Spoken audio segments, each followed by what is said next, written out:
Hi guys, welcome to my YouTube channel. So before we get started, make sure to hit the like button, also subscribe to my channel. In this video, we will talk about best way to make money work for you. So make sure to watch the full video. Create concrete financial goals. Success in any sphere of life requires clearly defined goals and ambitions, and the financial sphere is not an exception. It is not enough to desire wealth. You need to articulate, in clear terms, why you desire it. Therefore, the first step in learning how to make money work for you is creating concrete financial goals.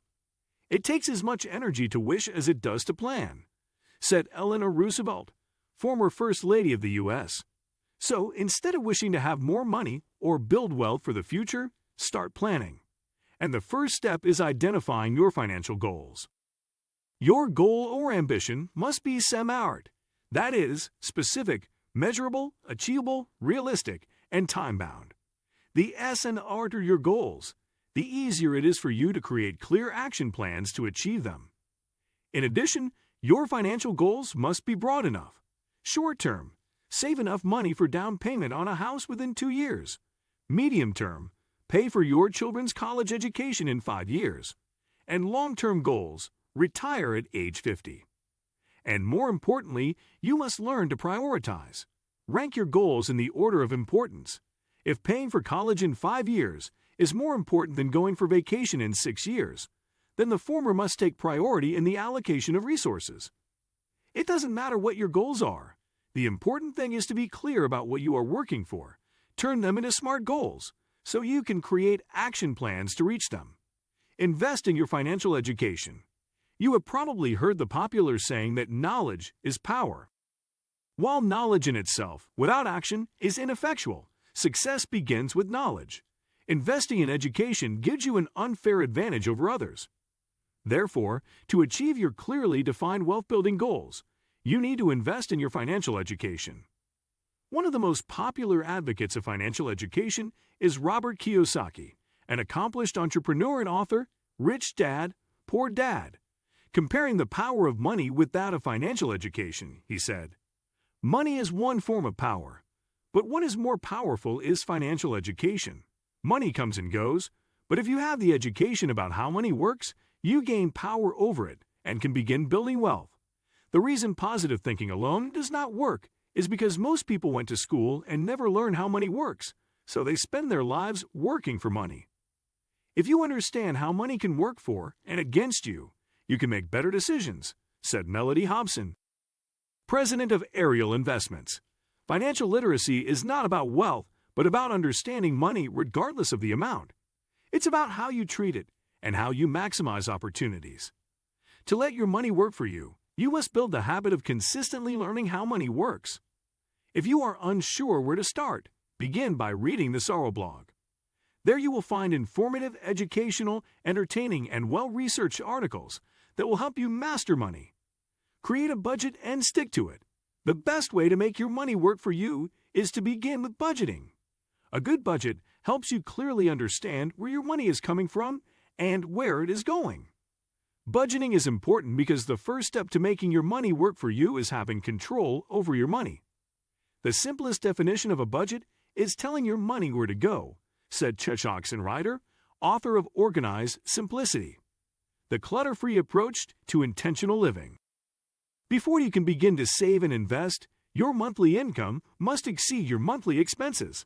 Therefore, you need to know your expenses in detail relative to your income, whether they are too much given your financial goals, and how you can reduce them where needed to increase your savings and investing potential.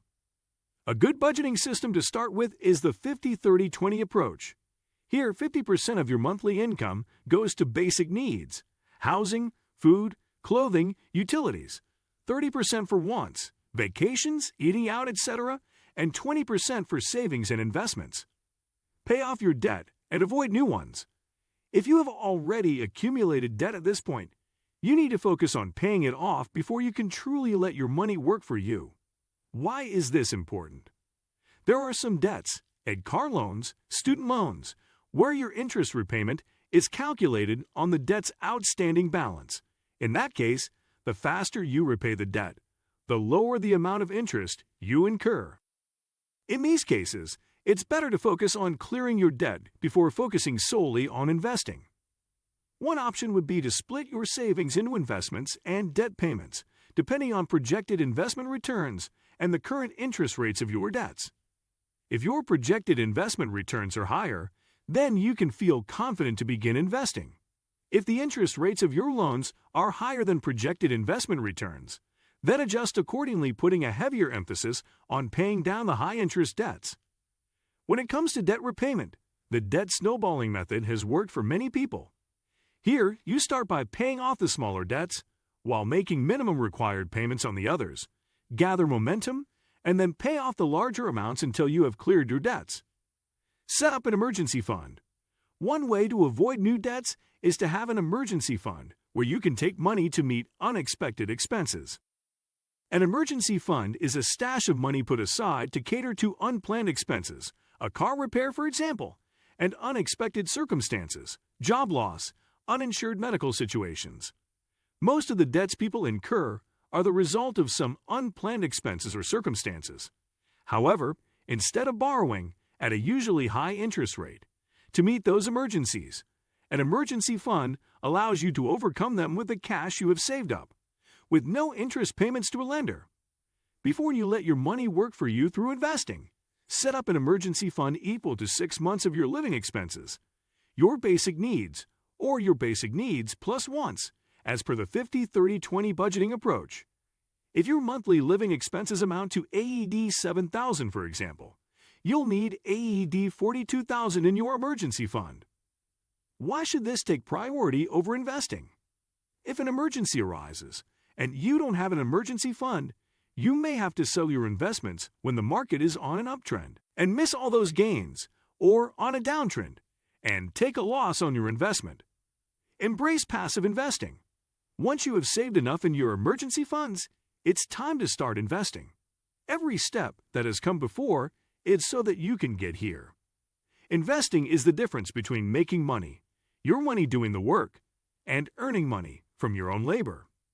Remember that the advantage of learning how to make money work for you is its ability to generate compound returns over time. The way money does that is through investing. There are two broad approaches to investing: passive investing and active investing. While the latter focuses on beating the market, earning more returns than the market, the former focuses on tracking the market's performance, matching the returns of a given index. To beat the market, active investors incur more fees and pay more taxes. Moreover, they have historically proven to fail to beat indexes, even underperforming the market in many cases. In contrast, passive investors aim to match the market's performance while enjoying lower fees, lower taxes, more diversification, risk is minimized and return maximized, and greater transparency. Stick to your financial plan. Just as you require discipline to invest for the long term, you also need it to stick to your financial plan. If you have what you want in mind, everything that you invest in should be working to push you further toward your goal, said Tiffany Welka, financial advisor at VFG Associates. Once you have set out your goals, step 1, and outline the plan of action to achieve them, based on the other steps above, ensure you stick to that plan of action. You will always find someone peddling the latest get-rich-quick scheme, dressed up with nice words, of course, or investment scam. These are always tempting because of the returns they promise, but always remember that there is another side to return: risk. Overlooking risk is the reason many people end up losing money to these schemes. To avoid losing your money, stick to your financial plan and be patient as you walk towards your financial goals. As Charlie Munger said above, you need to keep raw, irrational emotion under control. Automate your finances.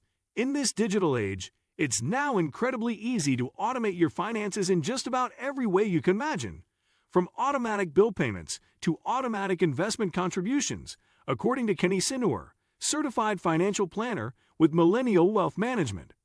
For example, if your goal is to max out your Roth IRA in 2022 by contributing the full $6,000, consider setting up an automatic contribution of $500 each month, he said.